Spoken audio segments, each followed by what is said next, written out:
name is Levi Comstock with CountertopEpoxy.com, and today we're going to be showing you how to go over a tile floor. We went over one that had quite a bit worse damage than normal.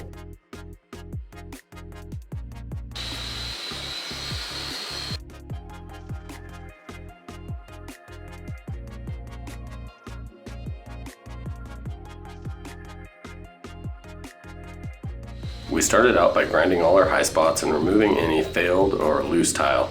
Generally, we grind in less than 10% of our tile floors because in most applications they're not as uneven as this. The tile was very clean and porous on the low areas and very dry, so we were really only trying to grind the high spots down. We used our standard diamond grinding tools that we use for any kind of concrete or ceramic or porcelain tile, and we did use dust extraction equipment to try to keep it a little bit cleaner while we were doing it.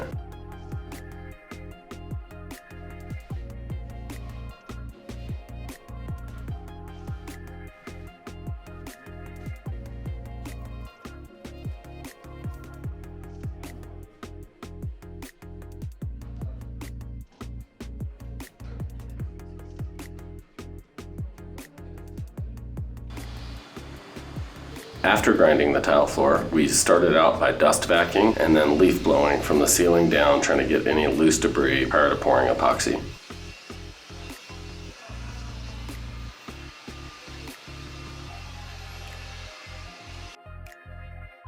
This is just our color, just to pigment our base coat of epoxy. So we poured a very thick slurry that we made by pre-mixing our epoxy, our A and our B. We used Outdoor Flex in this case.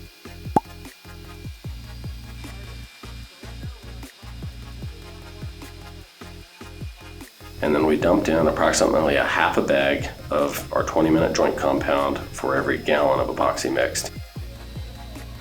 This makes a pretty nice pasty slurry that you can fill a lot of low areas with, and it's a very inexpensive way to volumize your epoxy.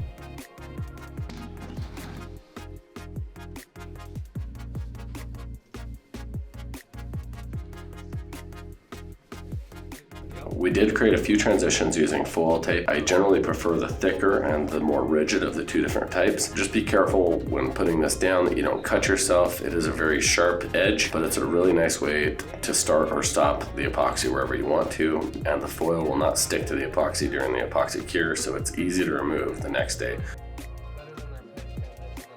There were a few areas around the bottom of the wall where the base plate was not connected or there was damage to the concrete, and we just used spray foam to spray underneath the actual base plate or in those damaged areas to fill those voids, and then we just cut it off flat prior to priming and epoxying our floor.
We did come back the next day and grind a few little high areas that were still protruding through and fill a few little low areas that had settled back in and fix a few fractures.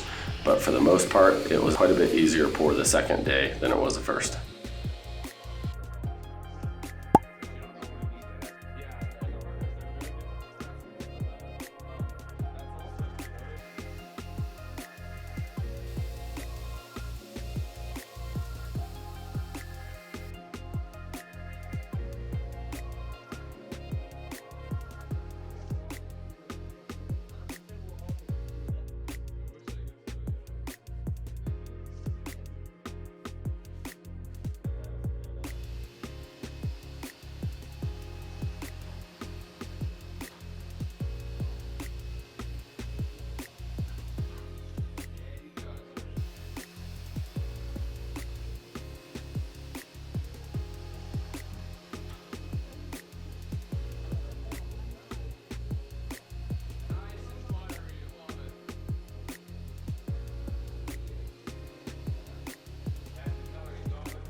See how I come back and I cut that line back away? How I let that pile hit that edge and then pull it back across? If you guys can jump across,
we used FX Gloss for our main flood coat. We poured a full flood coat of almond. As long as you're organized and you get your main flood coat down in around an hour, you still have adequate time to go back and quickly mix some accent colors and pour them on top and spread them. It's important not to leave the product in the bucket for any extended period of time. This will allow you plenty of adequate working time on your floor.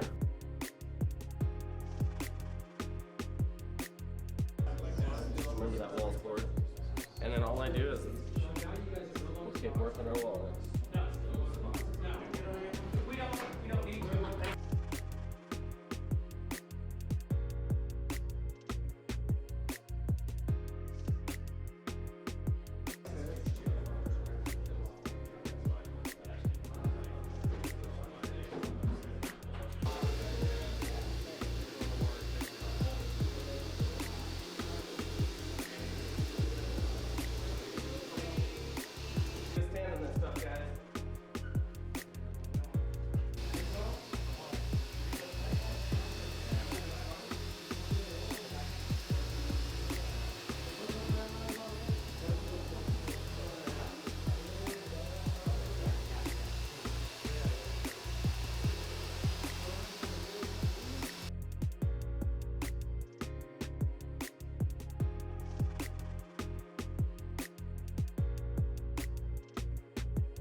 We mixed most of our colors into epoxy and poured them on top of our flood coat.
The final thing I did was try to carefully walk into the floor without tracking through too much of my pattern on my spiked shoes, and I sprayed using a backpack sprayer and 99% isopropyl alcohol just to level out the floor. It really helps pop all the little air bubbles, and it helps break the surface tension and make the product really self-level and flow to where it wants it to go.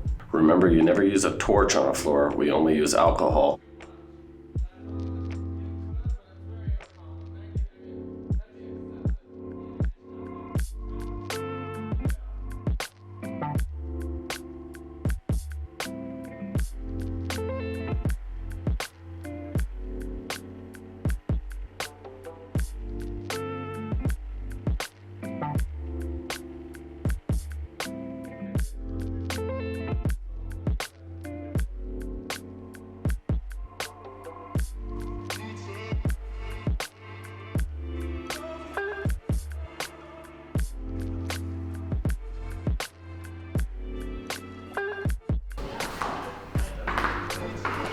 This is gold. Some of the colors, like the gold, we just sprayed using a spray bottle and 99% isopropyl alcohol.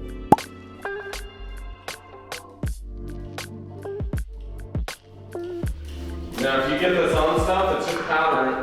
It'll just wipe right off because the alcohol dries up out of it. So.